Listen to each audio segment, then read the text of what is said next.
Hola Unconventionals, I'm Amelia. And I'm JP. And we're sharing our unconventional life with you from Ecuador. We get a lot of questions from people who want to move abroad but don't know where to start. Yeah, it can be overwhelming. So in this episode, we are going to share our 10 crucial steps you need to take if you want to move from the United States or your home country to another country such as Ecuador. Before we get started, we have a lot of new subscribers and we wanted to welcome you all to our channel. Yes. Thank you for subscribing. Welcome. If you're new to our channel, hit the subscribe button, ring the bell please. You'll get notified on all of our upcoming videos. Because we show what it's like to be an expat in Ecuador. Exactly. While we share our 10 crucial steps to moving abroad and living your expat dream, we're going to go for a walk along La Ruta Ciclísticas, which is a trail just east of Alone. The first crucial step is to make a list of your priorities, and this could be anything. Healthcare availability, medication availability, how good is the internet? That was really important for us. Obviously, there's a huge variety. There's so many different reasons why you might choose one country over the other, so you really need to determine what's most important to you. JP and I did a video about why we chose Ecuador, our priorities, and he'll put a link right up here. So you guys can go and check that out. If you're watching on TV, make sure you go to youtube.com or the mobile app so you can see those links. We are in the country. I know, it's so beautiful.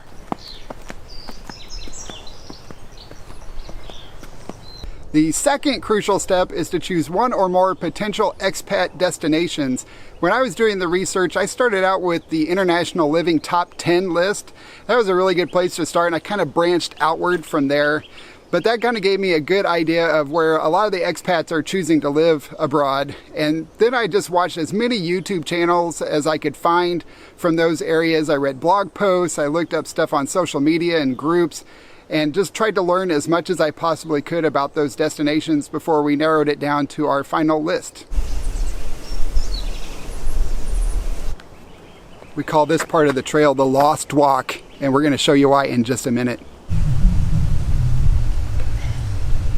We have an audience, a cute little cat over there. The third crucial step is to research the visa requirements. Obviously, this is really important. You need to have a visa so you're not there illegally. And every country has its own set of visa requirements, and usually they have more than one available. So you need to find out what is going to make the most sense for your unique situation. We are here on a professional visa. Actually, JP has a professional visa and I'm his dependent because my university did not qualify. I ended up finishing my degree online and they wanted a brick and mortar traditional 4-year college degree. We did an interview with Maite with Gringo Visas, and JP will link that right up there. She answered a lot of our questions about temporary residential visas for Ecuador, so something you might want to check out as well.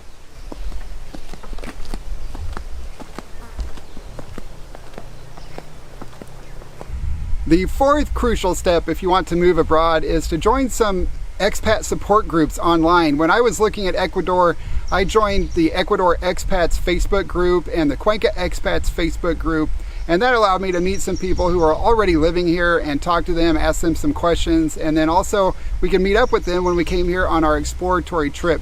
Reddit is another good site to find some people, so it's expats.com. They have a really nice forum on Ecuador and all the other popular expat destinations, so you can go on there and meet a lot of people. Our Patreon group is also very active. We have a lot of current and future expats on there who are eager to share their experiences and provide some support. I'll put a link right up there if you're interested in joining. We just shared our Patron Insider video yesterday, so go check that out, and we will see you on the other side.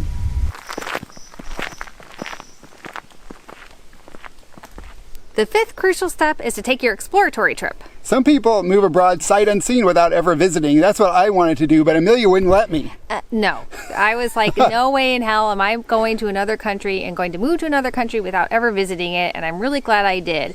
We ended up visiting Quito and Cuenca, although we spent most of our time in Cuenca because we had determined that was probably the city we wanted to live in. We stayed in Apartamentos Otarongo. It's a short-term stay place with a small kitchen. Gran Colombia Suites is also a really nice place. You can also find places with kitchens on Airbnb in really nice parts of town. And that is a great way. It forces you to go out and shop, so it's a great way to figure out what it's like to live there. and you have to cook and do all that kind of stuff and really get a feel for life in the city. It's also a good idea to walk around, get a feel for the neighborhoods, and kind of immerse yourself in the culture and see if the culture shock is going to be too much for you to handle. Yeah, you could take a city tour. We did that. Meet up with some other expats. That's always good. So you can talk to some people, ask lots of questions. And if you decide, yes, this is the place for me, you can start the visa process while you're there and meet with a visa agent if you want to go that route. Yeah, and if you're going to do an investor visa, it's a good time to meet with a real estate agent so that you can kind of form that relationship while you're there, and she or he can figure out what you like and help you find the property while you're back at home getting ready for the move.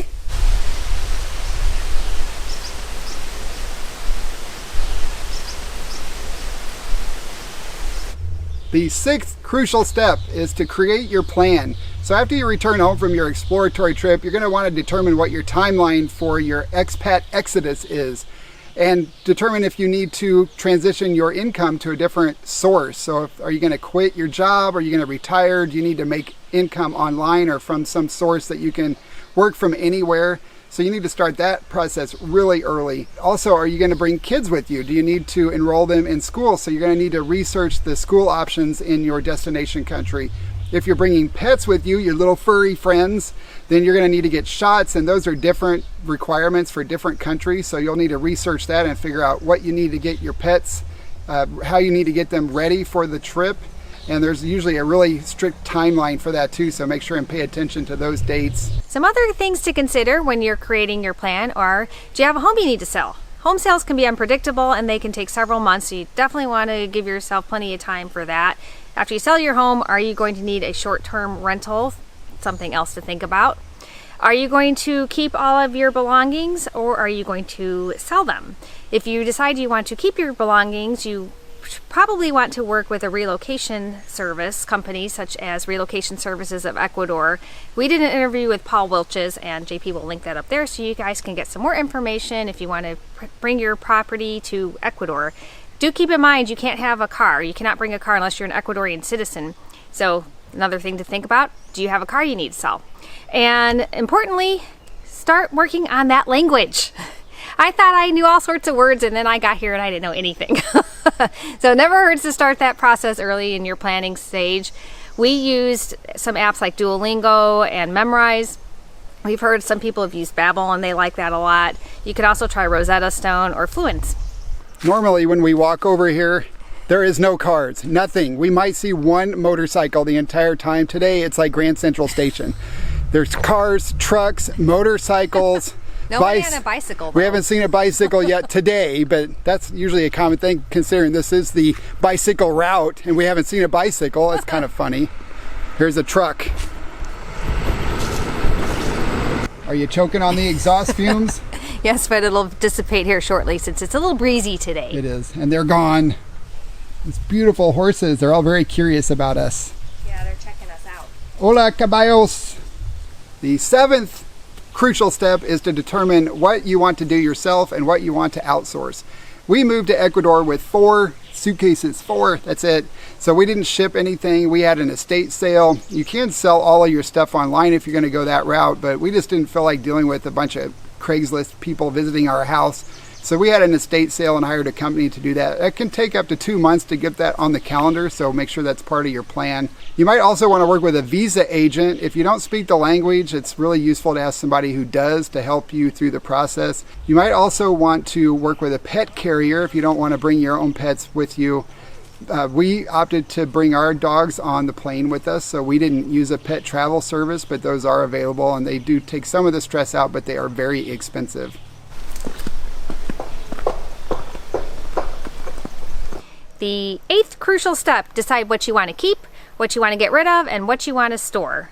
We had our estate sale, and after that we still had more stuff to get rid of, so we went and did more of a purge. We did store some stuff at our parents' houses, and we ended up going back and bringing a couple suitcases more of clothes, mainly clothes, on subsequent visits. Some people like to store their property. They like to come here and get settled and then decide if they want to bring that stuff back with them or if they want to sell that. So that's always an option. However, if you decided you were just going to bring all your stuff and use a container, then you can just skip this step altogether. Although saying that, it never hurts to do a little cleaning of house or purging, if you will. The 9th crucial step is to book your move abroad, and that starts with transportation. You're going to need airfare, most likely, unless you can drive to your new place. And you might also want to book your driver. So if you need to fly into an airport, you might want a driver to take you on to your final destination with your luggage. You also want to book your lodging. Now, we stayed in a short-term stay place, Apartamentos Otorongo, for about 2 months while we looked for a rental house. We wanted to live there and be able to look at the places ourselves. That's why we stayed in a short-term place to begin with.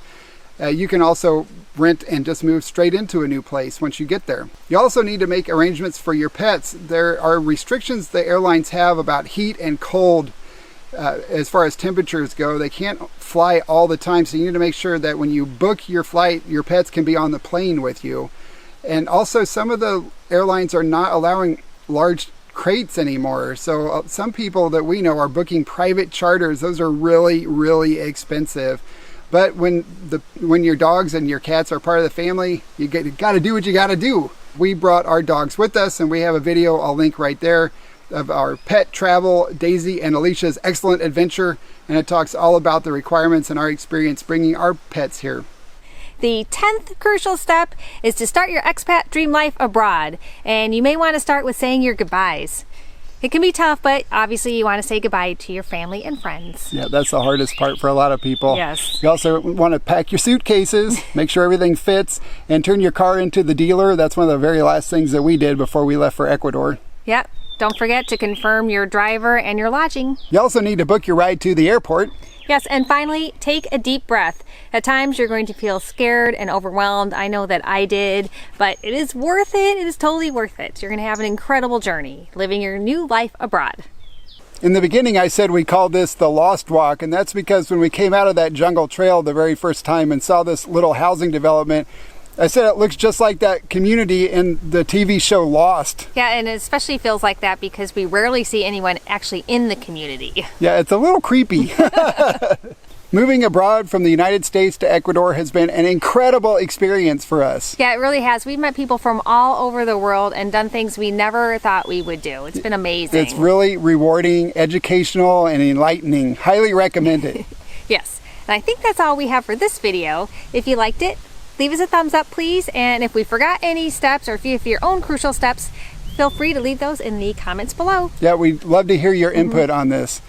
All right, guys, we hope you have an unconventional day, and we'll see you all in our next video. Ciao. Ciao.